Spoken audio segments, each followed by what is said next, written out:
Tiga Kudus, Bapak Sunaryo, Sarjana Pendidikan Magister Olahraga. Kepada Bapak Guru Praktikan, beliau Bapak Cucu Sulistyo, Sarjana Pendidikan, Bapak Ibu Guru serta staf tata usaha SMP Tiga Kudus. Pertama-tama, marilah kita panjatkan puji syukur kehadiran Allah Subhanahu wa Ta'ala karena atas limpahan rahmat dan taufik hidayahnya sehingga kita dapat menghadiri pada acara siang hari ini dalam keadaan sehat walafiat tanpa halangan suatu apapun. Bapak Ibu hadirin, marilah kita buka kegiatan siang hari ini dengan bacaan basmalah bersama-sama. Bismillahirrahmanirrahim. Acara yang kedua, sambutan dari Bapak Kepala SMP Tiga Kudus kepada beliau Bapak Sunaryo, Sarjana Pendidikan Magister Olahraga, kami persilakan.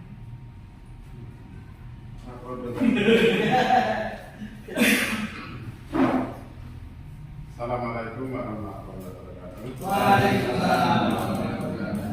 Yang hormat Bapak Pastikan, Bapak Cucu Sulistyo, Sarjana Pendidikan. Yang saya hormati Bapak Ibu serta seminar. Bapak Ibu. Rencana tidak lanjut. Rencana tidak lanjut. Pembelajaran berbasis proyek komunitas belajar sekolah ceria SMP Tiga Kudus. Alhamdulillah, marilah kita panjatkan kehadirat Allah Subhanahu wa Ta'ala yang masih memberikan kita kesempatan untuk bisa saling bertemu, membantu bersama-sama kegiatan yang menjadi tugas dari Pak Junjun selaku praktikan. Bapak Ibu, rencana tindak lanjut ini adalah salah satu rangkaian tugas yang dilaksanakan oleh Pak Junjun selaku praktikan. Dalam hal ini Pak Junjun mengambil tema Sport Education Model permainan bola sepak bola ya, sepak bola. Nah, kami selaku Kepala SMP Kudus mengharapkan kepada semua Bapak Ibu guru yang ada di sini, mari kita bersama-sama membantu kelancaran apa yang menjadi tugas dari Pak Junjun selaku praktikan. Mudah-mudahan kegiatan lancar dan Pak Junjun selaku praktikan juga bisa menjalankan tugas dengan baik dan lancar dan pada akhirnya sukses lulus dalam melaksanakan kegiatan ini. Saya kira itu yang dapat kami sampaikan. Mohon maaf. Wassalamualaikum warahmatullahi wabarakatuh. Terima kasih Bapak Sunaryo atas sambutannya.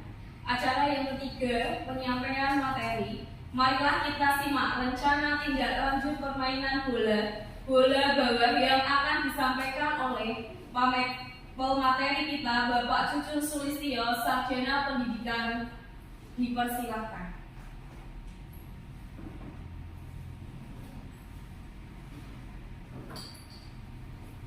Assalamualaikum warahmatullahi wabarakatuh. Waalaikumsalam. Terima kasih atas waktu yang telah diberikan.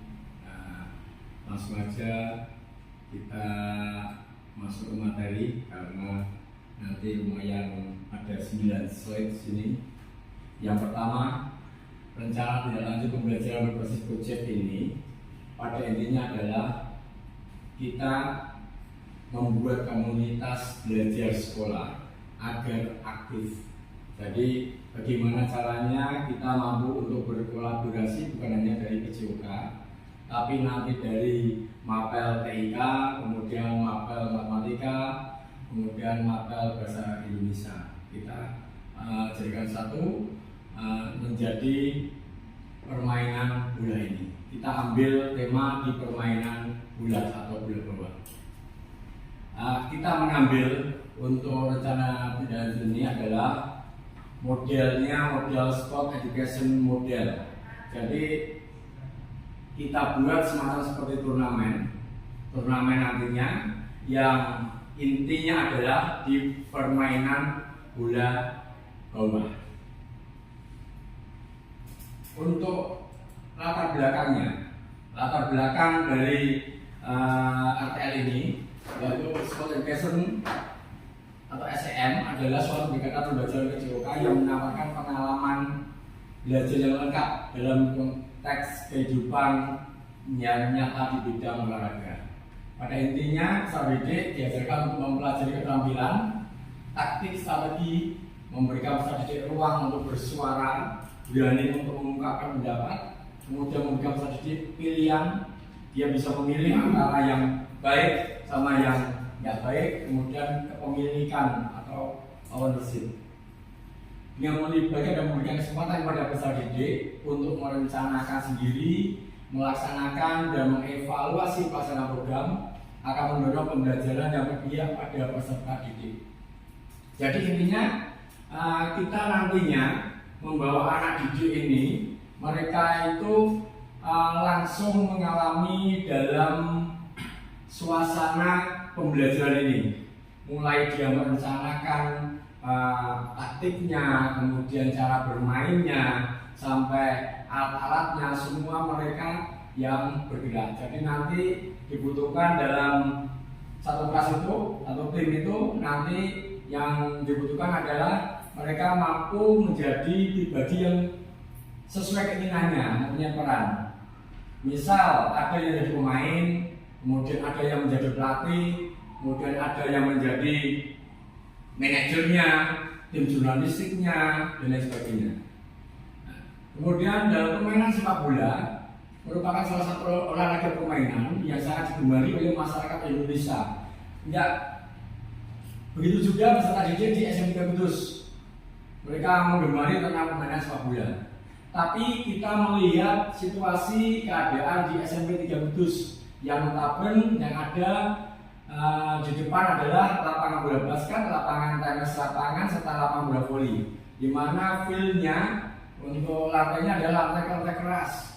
Kalau untuk permainan sepak bola itu sangat-sangat resiko terjadinya cedera.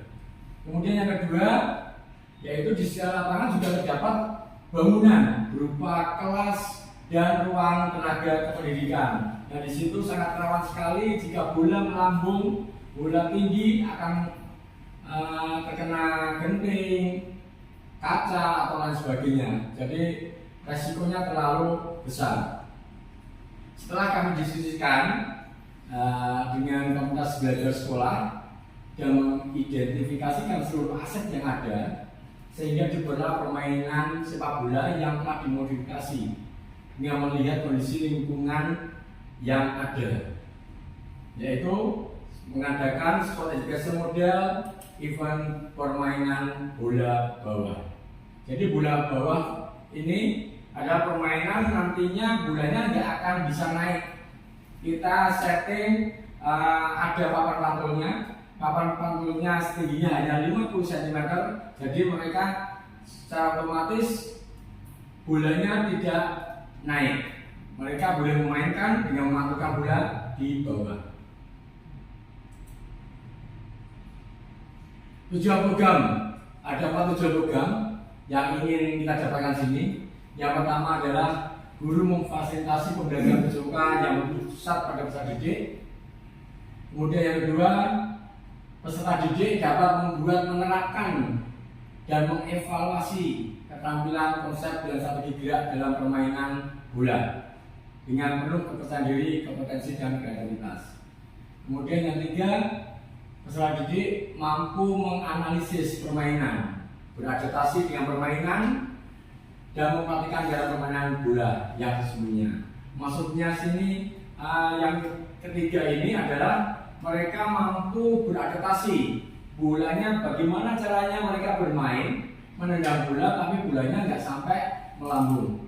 Dengan menggunakan kaki bagian manapun silakan, yang penting bolanya tidak boleh melambung. Kemudian yang keempat, peserta didik dapat menanamkan apresiasi dan mengembangkan sikap positif untuk aktif secara jasmani sepanjang hayat sebagai upaya peningkatan keseluruhan kualitas hidup. Ini adalah tujuan dari program kita. Yang pertama tadi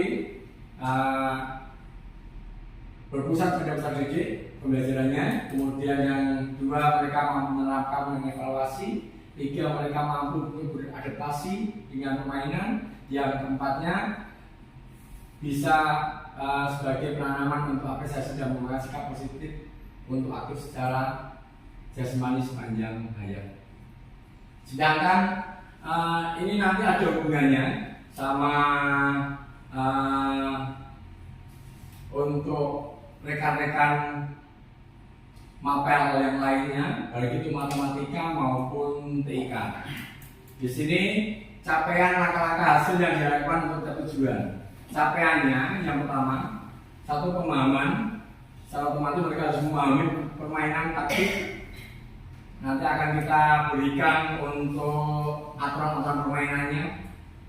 Intinya aturan permainannya sama seperti permainan bola futsal, tapi bolanya tidak out karena kita siapkan papan pantul. Tapi papan pantulnya hanya setinggi 50 cm. Ya. Lain sama si soccer. Kalau si soccer papan pantulnya 1 meter. Kalau ini lebih rendah lagi. Jadi memaksa mereka biar bolanya enggak terlalu naik. Kemudian pembangunan tanggung jawab sesuai dengan pilihannya. Di sini nanti ada dalam satu kelompok. Dalam satu kelompok untuk siswa-siswa mereka diberikan peran yang berbeda. Masing-masing grup nantinya adalah 4 pemain, 1 jaga gawang, kemudian 3 pemain. Ada 2 pemain cadangan. Kemudian yang lainnya ada yang mempunyai peran sebagai pelatihnya, sekaligus manajernya. Kemudian ada lagi peran sebagai tim jurnalistiknya. Jadi di sini tim media, ini tim jurnalis, mereka nantinya mendapatkan tugas meliput dalam pertandingan itu. Kemudian sebelumnya adalah membuat infografis tentang pertandingan yang akan dilakukan.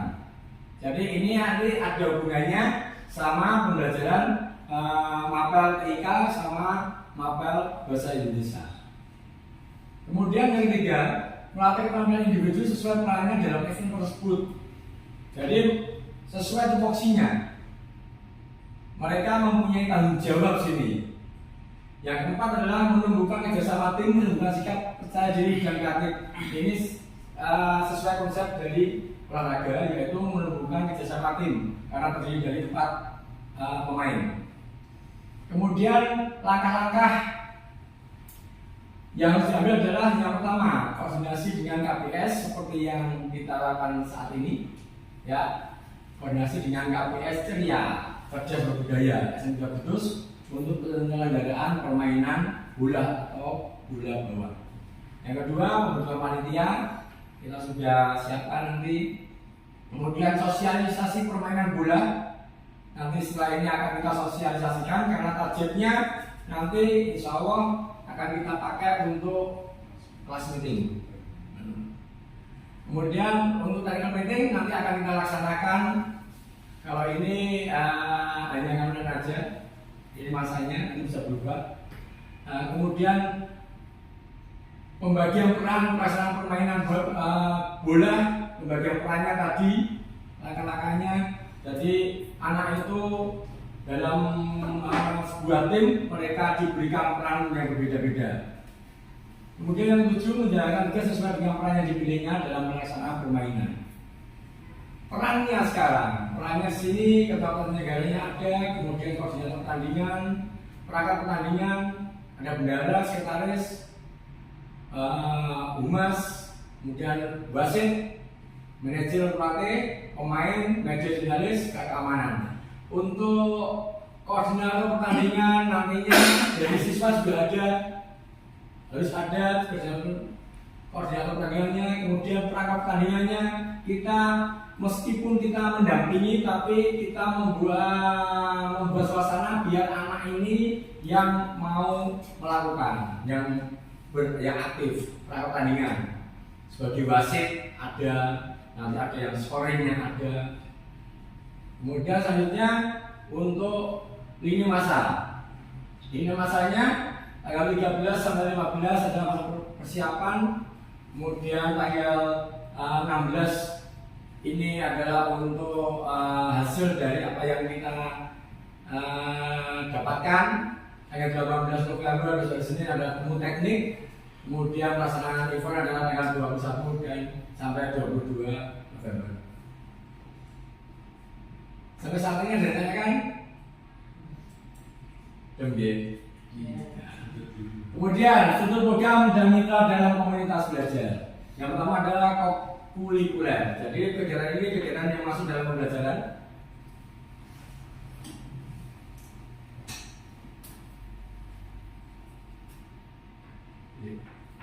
Ya, kegiatan populer ini. Kemudian yang kedua yaitu sasaran program ini adalah seluruh peserta didik kelas 7 SMP 3 Kudus. Di sini ada 10 kelas.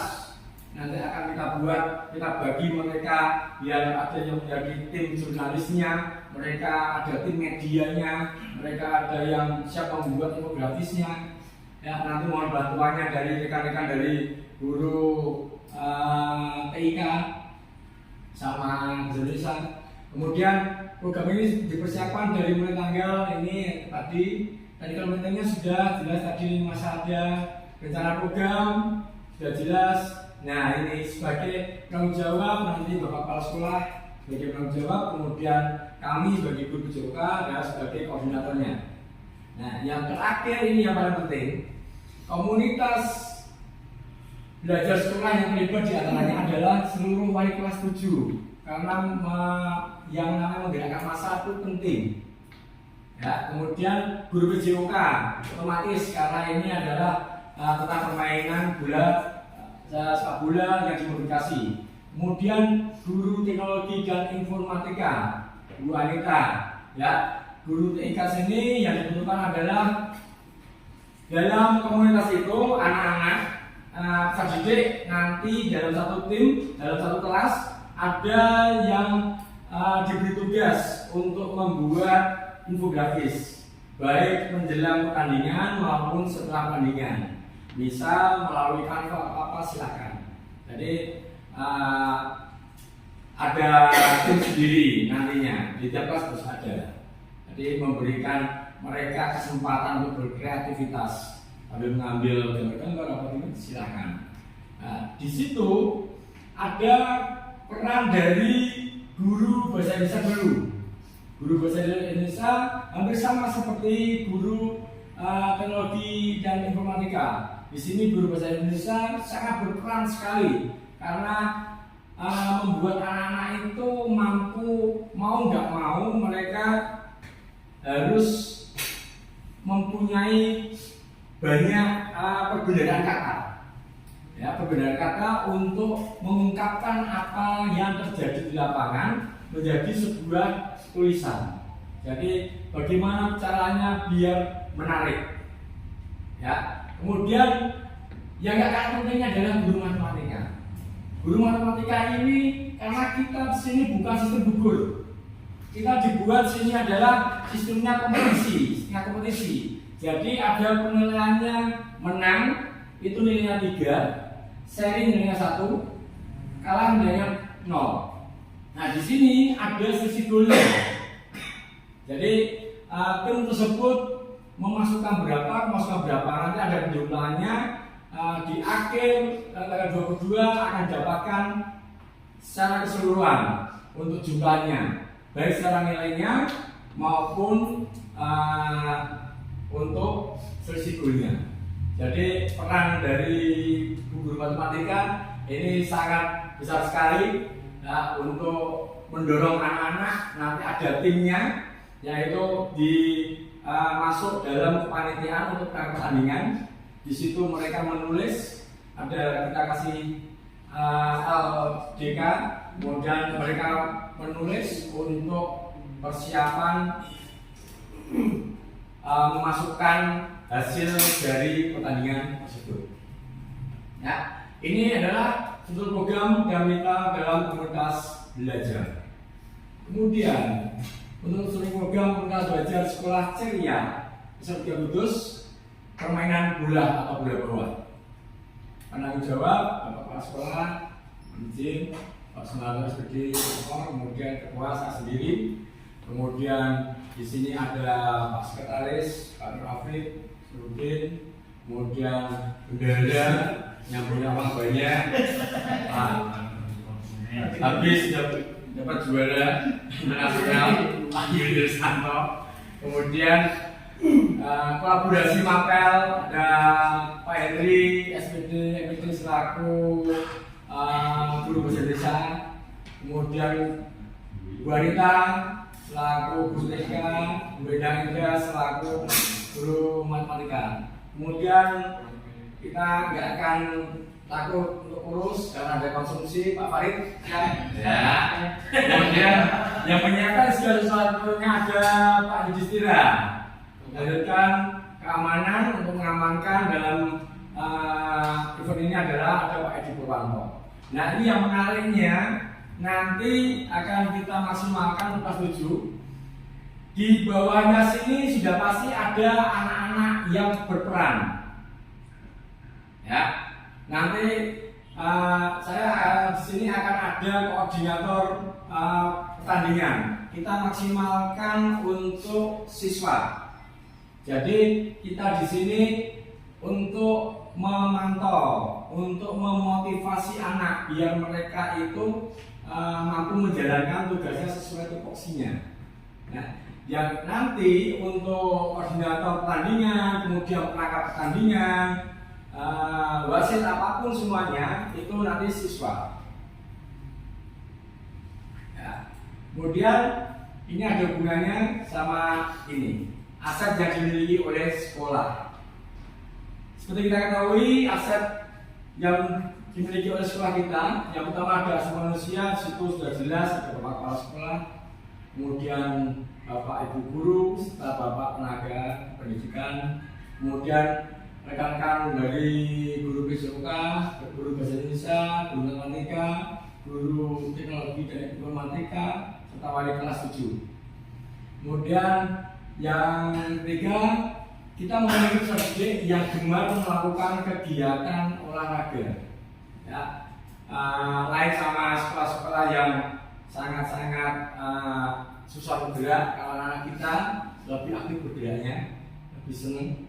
Ya, kemudian aset sosial di sini kita menjalin kerjasama dengan pihak swasta untuk peminjaman gawang dan papan serta karena musimnya adalah musim penghujan, kita takut kalau pada pelaksanaan itu kita terbentur sama hujan, kita pinjam lapangan indoor, yaitu di desa Dalangan nanti. Ya. Ini untuk mengantisipasi jika hujan. Kemudian aset fisik. Setelah kita mengantisipasi dan pakai untuk kegiatan free soccer yang kemarin, itu bisa kita pakai untuk kegiatan bola ini, yaitu bola futsal ada 3 buah, kemudian rompi aman, lapangan sudah tersedia, peluit sudah punya, scoreboard, papan scoring kita punya, kemudian meja, kursi, jaring yang terpasang ini masih ada. Ya, itu aset fisik yang kita bisa maksimalkan. Kemudian aset politik, membangun relasi dengan pemangku kepentingan. Kita coba untuk menghubungi nantinya dari pihak lurah, Pak Lurah untuk pinjam gor Dalangan jika terjadi hujan. Surat akan kita lakukan lebih awal. Kemudian mengajak tokoh masyarakat jurnalis untuk menjadi mentor bagi siswa, membantu. Jadi selain dari rekan guru bahasa Indonesia, nantinya ada semacam kayak pemantik bagi anak-anak. Oh iya, ternyata setelah jurnalis sih asik. Jadi kita hanya memberikan semacam figur aja. Dia pakai tele, kemudian cepat untuk berita, seperti itu. Biar mereka itu mau mencontoh mentor yang ada. Kemudian aset finansial. Aset finansial dalam bentuk yaitu dana bos sudah jelas. Anak sekolah kita ke negeri, nanti kita maksimalkan situ. Kemudian yang kedua, dukungan pihak swasta dalam pemberian reward. Nanti akan kita usahakan dalam karena partai ini mereka bermain 9 kali, tiap kelas bermain 9 kali, mereka tenaganya sangat-sangat terkuras, maka kita memberikan reward. Reward ini kita ambilkan dari dukungan dari pihak swasta. Kemudian biaya sukarela didik ini apa? Biaya sukarela didik adalah yang mereka pakai untuk kegiatan saat pertandingan. Biasanya mereka menyiapkan makan, minum, menyiapkan untuk apa-apanya. Itu mereka tiap kelas mereka biaya sukarela dari peserta didik.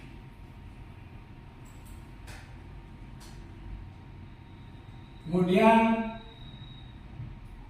selanjutnya yaitu kemungkinan tantangan, yaitu pengelolaan waktu, ketersediaan waktu yang terbatas. Karena mau nggak mau, karena pertandingannya kita nantinya adalah 7,5 menit kali 2, atau satu tim bermain adalah 15 menit plus 1 menit untuk istirahat. Ya. Yang kedua adalah faktor cuaca. Kegiatan ini kebetulan dilaksanakan di saat musim penghujan. Tadi kita sudah cari solusinya, yaitu mencari lapangan indoor. Kalau memang ini nggak bisa dilaksanakan karena musim penghujan. Kemudian yang ketiga, koordinasi jauh dengan dewan guru dan kepala sekolah serta dengan pengurus kelas yang mengikuti pertandingan bola. Yang keempat, tiap regu tidak memiliki kostum bertanding karena mereka kebanyakan di kelas-kelas itu hanya memiliki seragam olahraga saja. Ya. Kemudian yang kelima, kurangnya kompetensi siswa dalam hal perwasitan. Nah, ini merupakan kendala juga. Tapi di sini juga ada solusinya.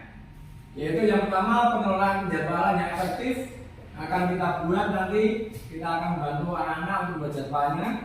Kemudian kedua, menggunakan lapangan indoor di desa darangan kalau musim hujan. Kemudian yang ketiga, membangun komunikasi yang efektif. Yang keempat, untuk menganalisis kostum bertanding kita sudah menyiapkan rompi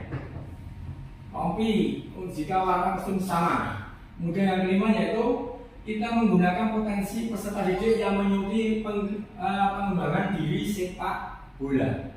Nah, ini bisa kita ambil dari kelas KKO, kelas 7 maupun kelas 8 maupun kelas 9. Nah, ini untuk mengatasi tantangan-tantangan yang ada. Kemudian rencana evaluasi yang terakhir. Evaluasi terhadap tujuan pembelajaran. Guru melakukan wawancara kepada guru dan peserta didik. Setelah berakhirnya kegiatan, kita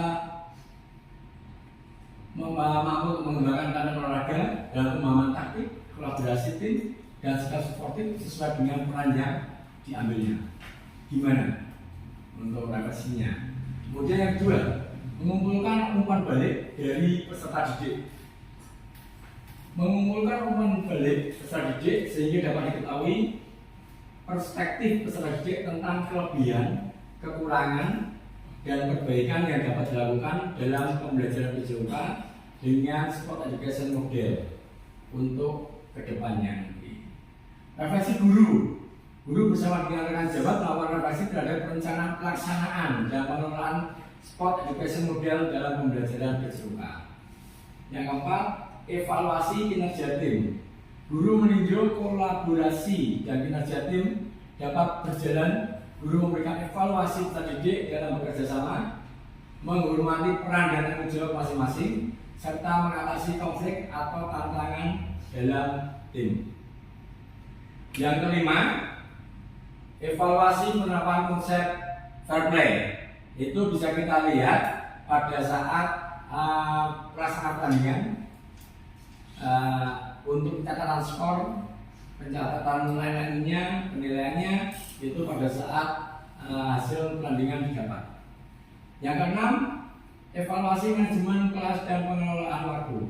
Guru mengevaluasi bagaimana mengelola kelas, memaksimalkan waktu pembelajaran, dan menjaga peserta didik tetap terlibat dalam aktivitas sesuai dengan perannya. Yang ketujuh, pengembangan perbaikan perubahan. berdasarkan hasil evaluasi dan refleksi guru membuat rencana tindak lanjut. Jadi setelah nantinya ini terlaksana, yang akan kita lakukan ke depan adalah kita mampu untuk menghasilkan evaluasi dan refleksi guna untuk rencana tindak lanjut setelah kegiatan bulan ini terlaksana. Mungkin hanya ini yang pada intinya. Kemudian untuk tambahan sedikit dalam pelaksanaan permainan ini, itu permainannya identik sama permainan futsal, street soccer, sepak bola, identik, hampir sama. Yang membedakan nantinya satu adalah feel-nya adalah feel-nya keras, jadi no body contact. Yang diharapkan tidak ada body contact, nanti wasit yang berperan penting karena sangat bahaya lapangannya. Yang kedua, tidak ada bola out, tidak menghabiskan waktu untuk istirahat. Ya, bola jalan terus karena kita memiliki papan pantul. Kemudian yang gak kalah pentingnya, nanti kita ambil kesepakatan. Nantinya kita mainnya 4 pemain, 1 jagoan, 3 pemain. Di sini di mix apa khusus putri? Khusus putri aja ya. Ya, kita ambil khusus putri nanti untuk permainan bola ini. Jadi ke depan nanti kita sudah mensosialisasikan cara-caranya, kita sudah siapkan alat-alatnya biar mereka mengetahui cara mainnya. Ya. Untuk kartu kuning, kartu merah sama. Pelanggaran, semua pelanggaran nantinya dari bola mati, yaitu ada bola lempar, bola taruh di bawah seperti bola futsal. Dan tendangannya tidak boleh tendangan langsung, melainkan tendangan tidak langsung. Jadi meminimalisir terjadinya shoot goal dari jarak jauh. Ya, itu kita hanya ingin melihat apa? Kita hanya ingin melihat strategi ini mampu menerapkan permainan mulai menendang bola, kemudian menggiring bola, menghentikan bola, hanya itu aja. Itu aja mungkin dari saya yang bisa saya katakan.